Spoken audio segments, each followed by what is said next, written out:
നമസ്കാരം. നോട്ടത്തിന്റെ മറ്റൊരു അധ്യായം ഇവിടെ തുറക്കുകയാണ്. എല്ലാ മാന്യ പ്രേക്ഷകർക്കും സ്വാഗതം. ഇന്നും 3 ചിത്രങ്ങളാണ് നമുക്ക് മുന്നിലെത്തുന്നത്.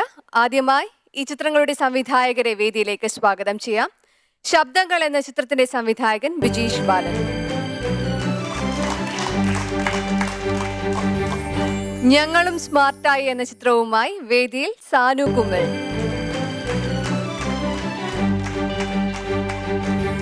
ഏനും ഒരു വീട് എന്ന ചിത്രത്തിന്റെ സംവിധായകൻ പ്രവീൺ കുമാർ.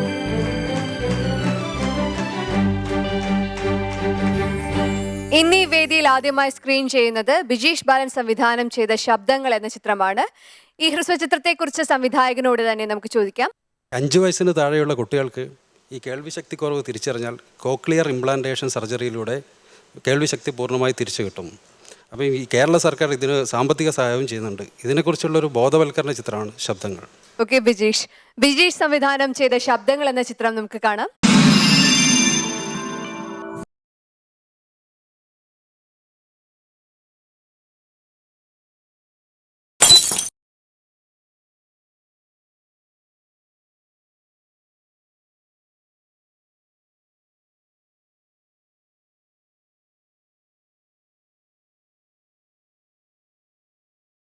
മോളു മോളു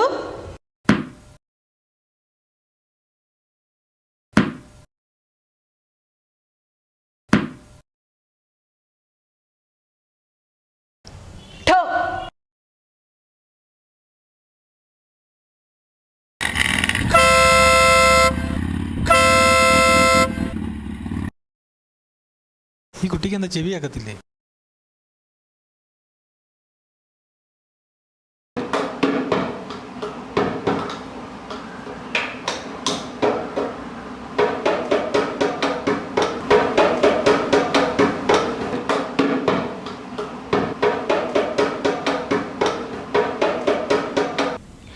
ഇതിനൊറ്റ ട്രീറ്റ്മെൻറ്റേ ഉള്ളൂ, കോക്ലിയർ ഇംപ്ലാന്റേഷൻ.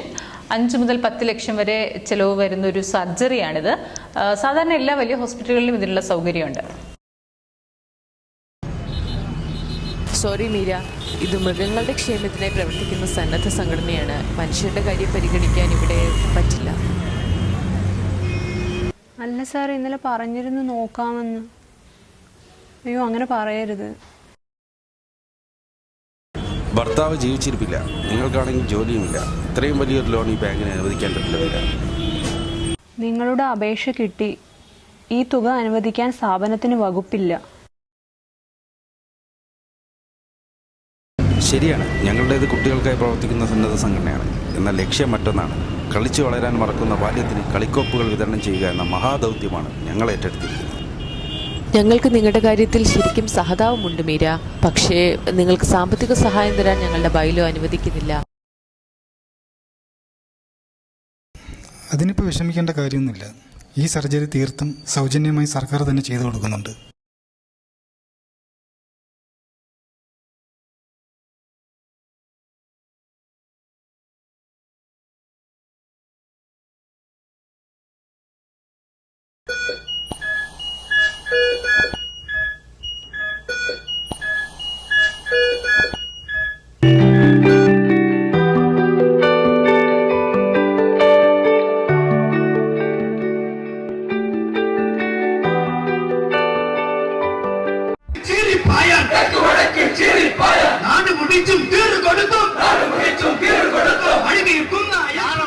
അടിസ്ഥാനപരമായ വസ്തുത ഈ രാജ്യത്തിന് 40% വരുന്ന 36 മുതൽ 40 വരെ കോടി വരുന്ന ദരിദ്ര ജനങ്ങളുടെ പ്രശ്നങ്ങൾ പരിഹരിക്കുന്നതിൽ ഈ സർക്കാരുകൾ പരാജയപ്പെട്ടിട്ടുണ്ട് എന്നുള്ളതാണ്. ഈ ദരിദ്ര നാരായണന്മാരുടെ പ്രശ്നങ്ങൾ പരിഹരിക്കാതെ ഈ മട്ടിൽ എക്സ്പ്രസ് രീതിയിൽ ചിന്തിച്ച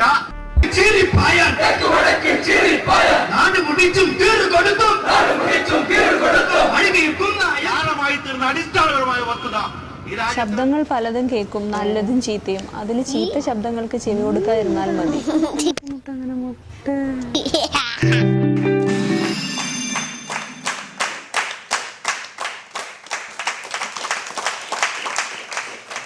ബിജീഷ് ബാലൻ സംവിധാനം ചെയ്ത ശബ്ദങ്ങൾ എന്ന ചിത്രമാണ് നാം ഇപ്പോൾ കണ്ടത്. കോക്ലിയർ ഇംപ്ലാന്റേഷൻ അതിനെക്കുറിച്ചുള്ള ഒരു ചിത്രമാണ് താങ്കൾ ഒരുക്കിയത്. ഈ ചിത്രത്തെക്കുറിച്ച് നമ്മുടെ ജൂറിക്ക് എന്താണ് പറയാനുള്ളത് എന്ന് കേൾക്കാം.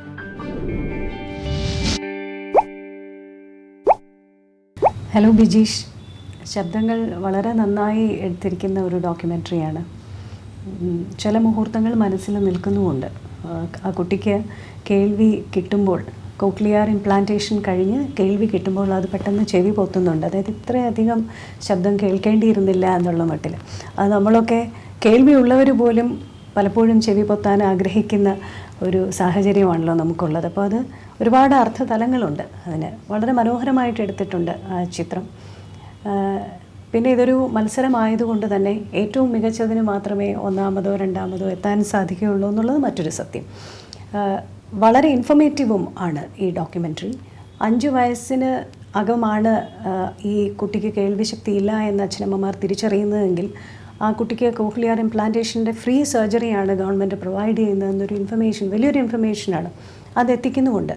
അങ്ങനെ പൂർണ്ണമായ തലത്തിൽ ഈ ഡോക്യുമെൻ്ററി മികച്ച ചിത്രങ്ങളിലൊന്നായിട്ട് തന്നെയാണ് ഞങ്ങൾക്ക് തോന്നിയത്. ബിജീഷ് ബാലൻ സംവിധാനം ചെയ്ത ശബ്ദങ്ങൾ എന്ന ചിത്രത്തെക്കുറിച്ചുള്ള ജൂറി കമൻ്റാണ് നാം ഇപ്പോൾ കേട്ടത്. ബിജീഷ്, ഈ ഒരു ആശയത്തിലേക്ക് എങ്ങനെയാണ് എത്തിപ്പെടുന്നത്? വളരെ സബ്റ്റിലായിട്ടുള്ളൊരു ആശയമാണ്. വളരെ ഒരുപാട് ഒബ്സർവേഷൻ വേണ്ടി വരും ഈ ഒരു ഷോർട്ട് ഫിലിം എടുക്കണമെങ്കിൽ. എങ്ങനെയായിരുന്നു ഇതിൻ്റെ ഒരു മേക്കിംഗ്? ഇത് വളരെ പ്രധാനപ്പെട്ട ഒരു വിഷയമാണ്. അധികം പേർക്ക് അറിയുകയും ചെയ്യാത്തൊരു കാര്യമാണ്. അപ്പം ഇതിലേക്ക് എത്തിയതെന്ന് പറഞ്ഞാൽ ഈ 500ഓളം cochlear implantation surgery Kerala government പൂർണ്ണമായി സൗജന്യമായി ചെയ്തു കൊടുത്തിട്ടുണ്ട്. ഇത് അധികം പേർക്ക് അറിയില്ല. മാത്രമല്ല, ഈ 5 വയസ്സിന് താഴെയുള്ള കുട്ടികളിൽ ഇത് ബധിരത തിരിച്ചറിയുകയും ഈ സർജറി ചെയ്യുകയും ചെയ്തിട്ടില്ലെങ്കിൽ അവർ ജീവിതകാലം മുഴുവൻ ബധിരരായി ജീവിക്കേണ്ടി വരുന്നൊരവസ്ഥയുണ്ട്. അപ്പോൾ അങ്ങനെയുള്ള ഒരു ബോധവൽക്കരണം ഇതിനകത്ത് ആവശ്യമാണെന്ന് തോന്നിയതുകൊണ്ടാണ് ഞാനിത് ഈ ഷോർട്ട് ഫിലിം ചെയ്തത്. ബിജീഷ്, നമ്മുടെ ഓഡിയൻസിന് ഈ ഒരു ചിത്രത്തെക്കുറിച്ച് എന്താണ് പറയാനുള്ളതെന്ന് കേൾക്കാം. എനിക്ക് ടെക്നിക്കൽ കുറച്ച് പ്രശ്നമുള്ളതായിട്ട് ഫീൽ ചെയ്ത്, അതായത് ക്യാമറയുടെ ചില ജെർക്കും പിന്നെ എന്തൊക്കെ ഒരു ഇതായിട്ട് എനിക്ക് ചിലത് ഫീൽ ചെയ്ത്. അത് എന്താണ് അതിൻ്റെ ഇതെന്ന് അറിഞ്ഞാൽ കൊള്ളാം. നിങ്ങൾ ഉദ്ദേശിച്ചത് മനസ്സിലായി, പക്ഷേ ഒരു കണക്ഷൻ, ഓരോ സീനുകൾ തമ്മിലുള്ള കണക്ഷൻ പ്രശ്നമായിട്ടൊന്നും തോന്നിയിട്ടുണ്ടായിരുന്നു. സമയക്കുറവും സാമ്പത്തിക പ്രശ്നമായിരുന്നു.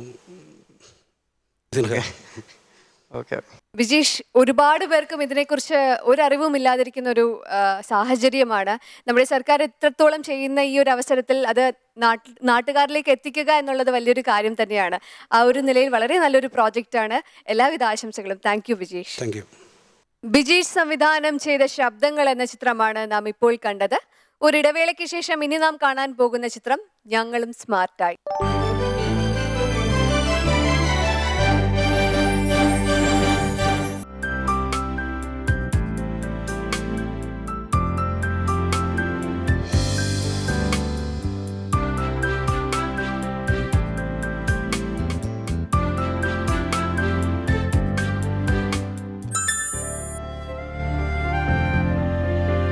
നീ എവിടെയാ?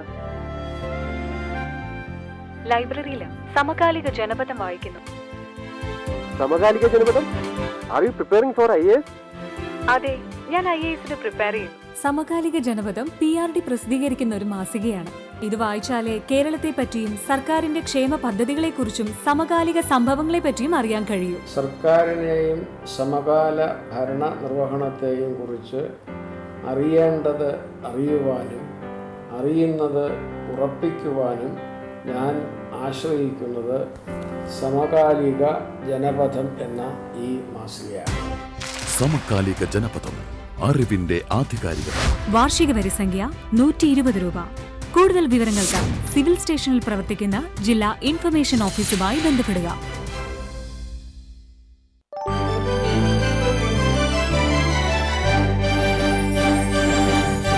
നോട്ടത്തിലേക്ക് വീണ്ടും സ്വാഗതം. സാനു കുമ്മൽ സംവിധാനം ചെയ്ത് ഞങ്ങളും സ്മാർട്ടായി എന്ന ചിത്രമാണ് ഇനി നാം കാണാൻ പോകുന്നത്. ഞങ്ങളും സ്മാർട്ടായി എന്ന ഈ ചിത്രത്തെക്കുറിച്ച് സംവിധായകൻ എന്താണ് പറയാനുള്ളതെന്ന് കേൾക്കാം. നമസ്കാരം. ജീവിതത്തിൽ ആദ്യമായിട്ട് ഞാൻ ചെയ്തൊരു വർക്കാണ്. അത് ഇത്രയും പേരുടെ മുന്നിൽ പ്രദർശിപ്പിക്കാൻ കഴിഞ്ഞു എന്നുള്ളത് തന്നെയാണ് വലിയ സന്തോഷം. സംസ്ഥാനത്തെ ഏകാധ്യാപക വിദ്യാലയങ്ങളുടെ ഇന്നത്തെ അവസ്ഥ അതെന്താണെന്നാണ് എൻ്റെ സിനിമ പറയുന്നത്. സാനു കുമ്മൽ സംവിധാനം ചെയ്ത ഞങ്ങളും സ്മാർട്ടായി എന്ന ചിത്രത്തിലേക്ക്.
സാനു സംവിധാനം ചെയ്ത ഞങ്ങളും സ്മാർട്ടായി എന്ന ചിത്രമാണ് നാം ഇപ്പോൾ കണ്ടത്.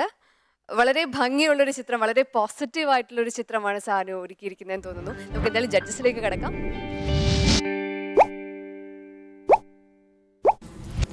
ഹലോ സനു, വളരെ നല്ലൊരു ഡോക്യുമെൻ്ററി അറ്റംപ്റ്റ് ആണിത്. നല്ലൊരു ചിന്ത ഇതിന് പിന്നിലുണ്ട്. ആ ചിന്തയെ എത്ര നന്നായി നമ്മൾ കൺവിൻസിങ് ആയിട്ട് പിക്ചറൈസ് ചെയ്യുന്നു എന്നുള്ളതാണ് ഇതിൻ്റെ ഒരു സക്സസ്. അതിലെനിക്ക് തോന്നുന്നു ഇതിൻ്റെ ആദ്യത്തെ ഭാഗം വളരെ നന്നായി വന്നിട്ടുണ്ട്. വളരെ എന്താ പറയേണ്ട ഇതിനൊരു ഡോക്യു ഫിക്ഷൻ്റെ സ്വഭാവമുണ്ടെന്ന് വേണമെങ്കിൽ പറയാം. അപ്പോൾ ആദ്യ ഭാഗത്ത് കുട്ടികൾ പഠിക്കാനിരിക്കുന്നതും ഏകാധ്യാപക വിദ്യാലയത്തിൽ പഠിക്കാനിരിക്കുന്നതും പുറത്ത് ആനയുടെ ശബ്ദം കേൾക്കുമ്പോൾ കുട്ടികൾ പാട്ടയിൽ ഇങ്ങനെ തട്ടി ആനയെ വിടുന്നു, അതൊക്കെ നമുക്ക് വല്ലാതെ നമ്മളെ സ്പർശിക്കുന്നുണ്ട്. പക്ഷേ അതിൻ്റെ സെക്കൻഡ് പാർട്ട് ആയപ്പോഴേക്കും ആ വഴി കുറച്ചൊന്ന് മാറിപ്പോയോ എന്നൊരു സംശയം. അപ്പോൾ അതിലൊരു എവിടെ ഒരു ഇംബാലൻസ് നമുക്ക് തോന്നി. ഏതായാലും വളരെ നല്ല അറ്റംപ്റ്റാണ്. All the best. സാനു സംവിധാനം ചെയ്ത ഞങ്ങളും സ്മാർട്ടായി എന്ന ചിത്രത്തെക്കുറിച്ചുള്ള ജഡ്ജസ് കമൻസ് ആണ് നാം ഇപ്പോൾ കേട്ടത്. രാജശ്രീ മാഡം പറഞ്ഞതുപോലെ ആദ്യത്തെ ആ ഒരു ഫേസിൽ നിന്നും സെക്കൻഡ് ഫേസിലേക്കുള്ളൊരു ട്രാൻസിഷൻ, അതൊരു എടുത്തുചാട്ടം, ഒരു ഭയങ്കര ജമ്പ് പോലെ തോന്നി. ആ ഒരു ട്രാൻസിഷൻ, പിന്നെ ആ ഒരു ഡെവലപ്മെൻറ്റിലേക്ക് വന്നപ്പോൾ ആദ്യത്തെ ഭാഗം അത്രയും മനോഹരമായിരുന്നു. സെക്കൻഡ് ഹാഫിലേക്ക് എത്തിയപ്പോഴത്തേക്ക് ആ ഒരു ഇമോഷണൽ എലമെൻറ്റ് എവിടെയോ മിസ്സായി എന്നുള്ളൊരു സംശയമാണ് മാഡവും രേഖപ്പെടുത്തിയത്. അതിനെക്കുറിച്ച് ഇത് ഇങ്ങനൊരു സ്കൂളുകളുണ്ട്. പെരിങ്ങമല, തിരുവനന്തപുരം ജില്ലയിലെ പെരിങ്ങമല പഞ്ചായത്തിലെ ചെന്നല്ലിമൂട് എന്ന ആദിവാസി ട്രൈബൽ ഏകാധ്യാപക വിദ്യാലയമാണ് ഉള്ളത്.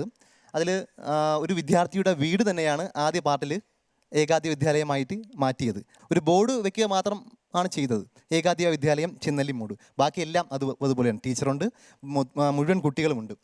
പഴയതുപോലെ എങ്ങനെയാണോ ക്ലാസ് നടന്നത് അതുപോലെ ക്ലാസ് നടക്കുന്നു. നമ്മളത് ഒപ്പിയെടുക്കുകയായിരുന്നു. വളരെ പോസിറ്റീവ് ആയിട്ടുള്ള ഒരു പ്രോഡക്റ്റ് ആണ്. വളരെ നമുക്ക് കാണുമ്പോൾ ആഹാന്ന് തോന്നുന്ന ഒരു തീമാണ് സാനു എടുത്തേക്കുന്നത്. എല്ലാവിധ അഭിനന്ദനങ്ങളും. എന്തായാലും നമ്മളുടെ ഓഡിയൻസിന് ഇനി എന്താണ് പറയാനുള്ളതെന്ന് കേൾക്കാം. വളരെ നന്നായി ചെയ്തിരിക്കുന്നത്. കാരണം എനിക്ക് ഞാൻ ഈ പെരിങ്ങമലയൊക്കെ ഒരുപാട് പ്രാവശ്യം വന്നിട്ടുണ്ട്. അപ്പം അവിടുത്തെ ബുദ്ധിമുട്ടുകൾ എനിക്ക് നേരിട്ട് കണ്ടിട്ടുണ്ട്. അപ്പോൾ ഈ ചിത്രം കണ്ടപ്പോൾ എനിക്ക് തോന്നി അവിടുത്തെ ആ ഭീകരത കുട്ടികളുടെ കണ്ണിലൂടെ കാണിക്കാതെ എനിക്ക് തോന്നി കുറച്ചും കൂടെ അവിടെ വൈഡായിട്ട് ഒരു വൈഡ് ഷോട്ട് കാണാൻ എനിക്ക് തോന്നി. ഈ വിദ്യാലയം ഇരിക്കുന്ന ഏരിയയിൽ ഒരു വൈഡ് ഷോട്ട്, അല്ലെങ്കിൽ കുറച്ചും കൂടി കുട്ടികളെ ഭയപ്പെടുന്ന എലമെന്റ് എന്താണെന്ന്. ഇപ്പം നമുക്കറിയാം ആനയെ പാട്ട കൊട്ടി ഓടിക്കാറുണ്ട്, ശരി തന്നെയാണ്. ആ പാട്ട കൊട്ടി ഓടിക്കൽ ഇപ്പുറത്തേക്ക് ഒരു കോൺക്രീറ്റ് ബിൽഡിങ്ങിനുള്ളിലേക്ക് ആകുമ്പോഴും പാട്ട ഒഴിവാക്കിയിട്ട് കാര്യമില്ല. കാരണം ആനയുടെ ഭീതി അവിടെ നിൽക്കുന്നതല്ലേ ഉള്ളൂ ശരിക്കും. അപ്പം വികസനമുണ്ട്, ശരി തന്നെയാണ്, സമ്മതിക്കുന്നത്. പക്ഷേ കുറച്ചും കൂടി ഭീകരത അല്ലെങ്കിൽ ഈ കുട്ടികൾ അനുഭവിക്കുന്ന ഈ കുടിൽ നിന്ന് ഇങ്ങോട്ട് മാറിയപ്പോണ്ടായ ട്രാൻസിഷൻ ഫീൽ ചെയ്യിപ്പിക്കാൻ കുറച്ചും കൂടി കാടിൻ്റെ വന്യത കാണിക്കാമായിരുന്നില്ലേ എന്ന് എൻ്റെ ഒരു പേഴ്സണൽ ചോദ്യമാണ്. ശരിയാണ്, അങ്ങനെ കാണിക്കാമായിരുന്നു. അപ്പം ആദ്യം പറഞ്ഞായിരുന്നു കുട്ടികൾ പാട്ട കളയുന്ന രംഗത്തെക്കുറിച്ച്. അപ്പം ആദ്യം ഒട്ടും സുരക്ഷിതമല്ലാത്ത സ്ഥലമായിരുന്നു. നമുക്ക് ഇരുന്നാൽ ആന വന്നാൽ കയറി ആക്രമിക്കും എന്നുള്ളതായിരുന്നു. അപ്പോൾ അവിടെ പാട്ട കൊട്ടി ഓടിക്കുകയും നിർവാഹമുള്ളൂ. രണ്ടാമത്തത് പുതിയ കോൺക്രീറ്റ് കെട്ടിടമാണ്. അപ്പോൾ ഡോർ അടച്ചെങ്കിൽ നമുക്കത് നിൽക്കാൻ പറ്റും. അതിന് ഇനി ഈ വികസനം വന്നതിന് ശേഷം നമുക്ക് പാട്ടയുടെ ആവശ്യമില്ല എന്നതാണ് സിനിമയിലൂടെ ഞാൻ പറയാൻ ഉദ്ദേശിച്ചത്.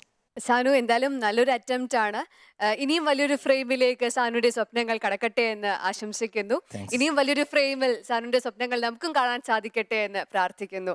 സാനു സംവിധാനം ചെയ്ത ഞങ്ങളും സ്മാർട്ടായി എന്ന മനോഹരമായ ചിത്രമാണ് നാം ഇപ്പോൾ കണ്ടത്. ഈ ചിത്രത്തെക്കുറിച്ചുള്ള ഡിസ്കഷൻ ഇവിടെ പൂർണ്ണമാവുകയാണ്.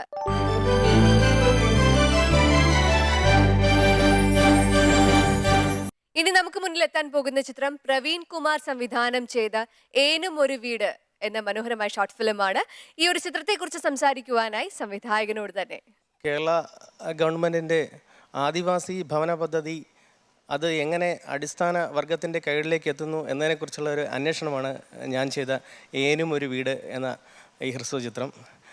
അത് ലീലാമ്മ എന്ന് പറയുന്ന അമ്മയുടെ യഥാർത്ഥ ജീവിതത്തിലൂടെയാണ് ആ ചിത്രം കടന്നു പോകുന്നത്. പ്രവീൺ കുമാർ സംവിധാനം ചെയ്ത ഏനും ഒരു വീട്.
നീലേമ്മ,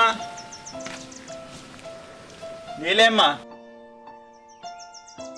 നീലാമ്മ, നിങ്ങൾക്ക് ATSP പദ്ധതി പ്രകാരം നെടുമങ്ങാട് ട്രൈബൽ ഡിപ്പാർട്ട്മെൻറ്റിൽ നിന്നും ഭവന നിർമ്മാണത്തിനുള്ള ധനസഹായം ലഭിച്ചിട്ടുണ്ട്.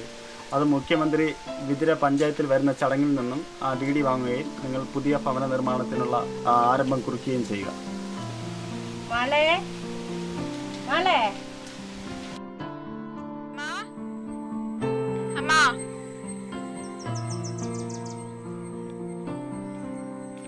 ട്രൈബൽ ഭവന പദ്ധതി ചെക്ക് വിതരണം 2015 സെപ്റ്റംബർ 27 ഞായർ വൈകുന്നേരം 4 മണിക്ക് വിതുര ഗ്രാമപഞ്ചായത്ത് അങ്കണത്തിൽ. ഉദ്ഘാടനം ശ്രീ ഉമ്മൻചാണ്ടി, കേരള മുഖ്യമന്ത്രി.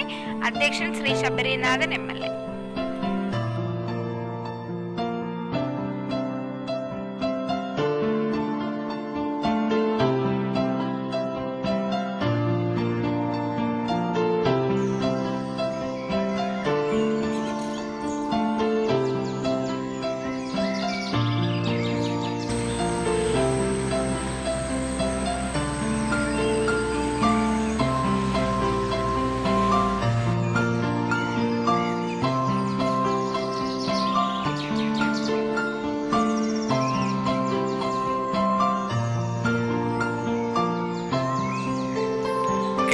ഗവൺമെന്റിന്റെ ആദിവാസി ഭവന പദ്ധതി പ്രകാരം പുതിയ ഭവനം നിർമ്മിക്കുവാനുള്ള തുകയ്ക്കുള്ള ചെക്ക് മുഖ്യമന്ത്രിയിൽ നിന്നും കൈപ്പറ്റുന്നതിലേക്കായി വിതുര വയലിൽ പുല്ല് ഊരുകൂട്ടം വാറുകുളം സെറ്റിൽമെന്റ് കോളനിയിലെ ലീലയെ ക്ഷണിക്കുന്നു.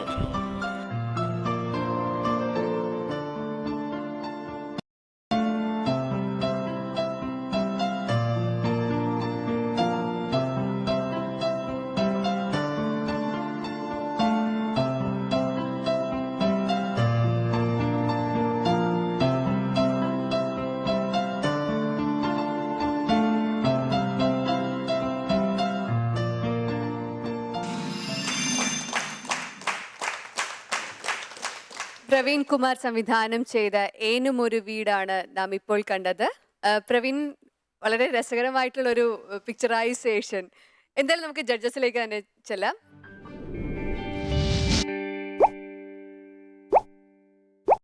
പ്രവീൺ കുമാറിൻ്റെ എന്നും ഒരു വീട് കാണുമ്പോൾ നമുക്ക് അതിനകത്ത് താമസിക്കാൻ തോന്നണ്ടേ? നല്ലൊരു പ്രമേയമായിരുന്നല്ലോ. അതായത് ആദിവാസികളുടെ ഭവന പദ്ധതിയും അവരുടെ ദുരിതങ്ങളും അവരുടെ ദുഃഖങ്ങളും, പ്രത്യേകിച്ചൊരു ആദിവാസികൾക്കൊരു പുതിയ വീട് കിട്ടുമ്പോഴുള്ള സന്തോഷവും ഒക്കെ അതിൽ പ്രതിഫലിക്കണ്ടേ? ഒരു പ്രത്യേകിച്ചൊരു പ്രൊപ്പഗണ്ട ഫിലിം പോലെയാണ് എനിക്ക് തോന്നിയത്. ടെക്നിക്കലി വലിയ കുഴപ്പമില്ലെങ്കിൽ കൂടിയും അതിൻ്റെ ഒരു ട്രീറ്റ്മെൻറ്റിലും ആസ്വാദന തലത്തിലും ഒക്കെ ഒരു മികവ് വരുത്തണ്ടേ ഇനി കുറച്ചുകൂടെ. അങ്ങനെയാണ് എനിക്ക് തോന്നിയത്. അനാവശ്യമായ മ്യൂസിക്. അപ്പം എനിവേ ഇതൊക്കെ മനസ്സിലാക്കിക്കൊണ്ട് ഇനി ഇതൊക്കെ മനസ്സിൽ വയ്ക്കണം കേട്ടോ, ഇനി അടുത്ത ഷോർട്ട് ഫിലിം ചെയ്യുമ്പോൾ. കൺഗ്രാറ്റ്സ്. പ്രവീൺ കുമാർ സംവിധാനം ചെയ്ത ഏനും ഒരു വീട് എന്ന ഷോർട്ട് ഫിലിമിനെ കുറിച്ചുള്ള ജഡ്ജസ് കമന്റ്സ് ആണ് നാം ഇപ്പോൾ കേട്ടത്. പ്രവീൺ, ഈ ഒരു ചിത്രം വളരെ ഇൻട്രസ്റ്റിംഗ് ആയി തോന്നിയ ഒരു കാര്യം, ഇത് റിവേഴ്സ് ഓർഡറിലായിരുന്നു പ്രവീൺ ചെയ്തത്. ആദ്യം ഈ ഒരു സ്റ്റേജിലെ ഈ ഒരു സീൻ കൃത്യമായിട്ട് ആ ഒരു കോസ്റ്റ്യൂംസിൽ അവർ സ്റ്റേജിലേക്ക് വരുന്നു. അതെങ്ങനെയായിരുന്നു ഈ ഒരു കഥാപാത്രത്തിൽ ലീലാമയിലേക്ക് എങ്ങനെയാണ് എത്തിച്ചേരുന്നത്? ആദിവാസി മേഖലയിലെ വികസന പ്രവർത്തനങ്ങൾ ഗവൺമെൻറ് നടത്തുന്നതിനെ കുറിച്ചാണ് ഞാനത് ചെയ്തത്. അങ്ങനെ വിതുര ഗ്രാമപഞ്ചായത്തിലെ ഗ്രാമപഞ്ചായത്ത് പ്രസിഡന്റിനെ കണ്ടപ്പോൾ അവിടുത്തെ ആദിവാസി സെറ്റിൽമെൻറ്റ് കോളനിയിലെ ട്രൈബൽ പ്രൊമോട്ടറിനെ ഒന്ന് കാണാൻ പറഞ്ഞു. അങ്ങനെ പുള്ളിയെ കണ്ടപ്പോൾ പുള്ളി പറഞ്ഞു, ഇങ്ങനെ അടുത്ത ദിവസം നടക്കുന്ന മുഖ്യമന്ത്രിയുടെ ചടങ്ങിൽ വെച്ച് ഒരു ആദിവാസിക്ക് നമുക്ക് അതിൻ്റെ ഈ ഭവന പദ്ധതിയുടെ ഉദ്ഘാടനം നടത്തുന്നുണ്ട്, ചേട്ടനുണ്ടെങ്കിൽ കണ്ടു നോക്കാമെന്ന് പറഞ്ഞു. അങ്ങനെ ഞാൻ ഈ ലീലാമ്മയുടെ വീട്ടിൽ ചെല്ലുകയും അവരുടെ സാഹചര്യം കണ്ടപ്പോൾ ഒരു കുട്ടി BCom ബിരുദധാരിയാണ്, ഒരു കുട്ടി നഴ്സിംഗ് കഴിഞ്ഞാണ്. പക്ഷേ പഠിത്ത കാര്യങ്ങൾക്ക് അവർ വളരെ ഉന്നത നിലവാരത്തിലാണ്. പക്ഷേ അവരുടെ വീട് അത്രയ്ക്ക് അതല്ല. അത് നമ്മൾ വിഷ്വലിൽ കണ്ടതാണ്. അപ്പോൾ അതുകൊണ്ട് അവരുടെ യഥാർത്ഥ ഉപഭോക്താവിനാണ് കയ്യിൽ തന്നെയാണ് ഈ ഭവന പദ്ധതി എത്തിച്ചേരുന്നത് എന്നത് വ്യക്തമാക്കാൻ വേണ്ടിയിട്ടാണ് ഞാൻ ഈ ഷോർട്ട് ഫിലിം എടുത്തത്. വളരെ ഒരു പ്ലാൻഡ് ആയിട്ടുള്ള ഒരു അറ്റംപ്റ്റ്, വളരെ നന്നായിരിക്കുന്നു. ഈ ഒരു കഥ പോലെ നമുക്ക് പറഞ്ഞു തന്നു. എന്തായാലും പ്രവീൺ, നല്ലൊരു അറ്റംപ്റ്റ് ആയിരുന്നു. വളരെ മനോഹരമായുള്ള ഒരു ഷോർട്ട് ഫിലിം ആയിരുന്നു. അവരുടെ കൂടെ സഞ്ചരിച്ച് എടുത്തെന്നാണ് ഇപ്പം പറഞ്ഞത്. അപ്പം അവരുടെ ധനസഹായം കൊടുക്കുന്നതും എല്ലാം കൂടെ ചെന്നെടുത്തു. അതൊക്കെ നേരത്തെ പ്ലാൻ ചെയ്തിരുന്നു, ഇതെല്ലാം എടുക്കണം എന്ന് അല്ലോ? ആ ഒരു ഇതും എടുക്കാമെന്ന് തോന്നിയാണ്. നമ്മുടെ വികസന പ്രവർത്തനങ്ങൾ യഥാർത്ഥ ഉപഭോക്താവിൻ്റെ കയ്യിലാണോ എത്തിച്ചേരുന്നത് എന്ന് നമുക്കൊക്കെ എല്ലാവർക്കും ഒരു സംശയം തന്നെയാണ്. അപ്പോൾ അതിൽ നിന്നും വ്യത്യസ്തമായി ഇത് യഥാർത്ഥ ഉപഭോക്താവിൻ്റെ കൈകളിലേക്ക് തന്നെയാണ് എത്തുന്നത്. കാരണം ഒരു ഭവന പദ്ധതിയാണ്. ഭവനം ഇല്ലാത്ത അല്ലെങ്കിൽ അത് വളരെ ശോചനീയമായ അവസ്ഥയിലിരിക്കുന്ന ഒരു വ്യക്തിയുടെ കൈകളിലേക്ക് തന്നെയാണ് ഈ ഗവൺമെൻറ്റിൻ്റെ കാശ് എത്തുന്നത് എന്നുള്ളത് സ്പഷ്ടമാക്കുക എന്നത് കൂടിയിട്ടാണ് എൻ്റെ ഈ ഷോർട്ട് ഫിലിം കൊണ്ട് ഞാൻ ഉദ്ദേശിച്ചത്. പലപ്പോഴും ഇങ്ങനെ ഒരു അറ്റംപ്റ്റിലേക്ക് പോകുമ്പോഴത്തേക്ക് ഒരു സ്ക്രിപ്റ്റ് കയ്യിലുണ്ടാവുക അസാധ്യമാണല്ലോ. ഇല്ല, ഒരു സ്ക്രിപ്റ്റും ഇല്ലായിരുന്നു, ഒന്നുമില്ലായിരുന്നു. ഞാൻ അവിടെ ചെന്ന് പ്ലാൻ ചെയ്തതാണ്. ധൈര്യം മാത്രമേ ഉള്ളൂ. എന്തായാലും അവിടെ പോയി എനിക്ക് കിട്ടുമെന്ന് അറിയാമായിരുന്നു. ഇതല്ലെങ്കിൽ വേറെ ഈ കൊടുക്കുന്ന ആൾക്കാരുടെ അവിടെ ഉണ്ട്, ഒത്തിരി പേരുണ്ട്. പക്ഷെ ആദ്യം ചെന്ന ഈ ആളെ തന്നെ എനിക്ക് ഇഷ്ടപ്പെട്ടു. അതുകൊണ്ട് ഞാൻ ഇത് തന്നെ അങ്ങ് ചെയ്തു. പ്രവീൺ കുമാർ സംവിധാനം ചെയ്ത ഏനും ഒരു വീട് എന്ന ഈ ചിത്രം ഇവിടെ പൂർണ്ണമാവുകയാണ്. നോട്ടത്തിന്റെ ഈ എപ്പിസോഡിലും 3 ചിത്രങ്ങളാണ് നമുക്ക് മുന്നിലെത്തിയത്. ബിജീഷ് സംവിധാനം ചെയ്ത ശബ്ദങ്ങൾ, സാനു സംവിധാനം ചെയ്ത ഞങ്ങളും സ്മാർട്ടായി, പ്രവീൺ കുമാറിന്റെ ഏനും ഒരു വീട്. നോട്ടത്തിന്റെ വരും എപ്പിസോഡിലും മറ്റു 3 ചിത്രങ്ങളുമായി വീണ്ടും കണ്ടുമുട്ടാം. നന്ദി, നമസ്കാരം.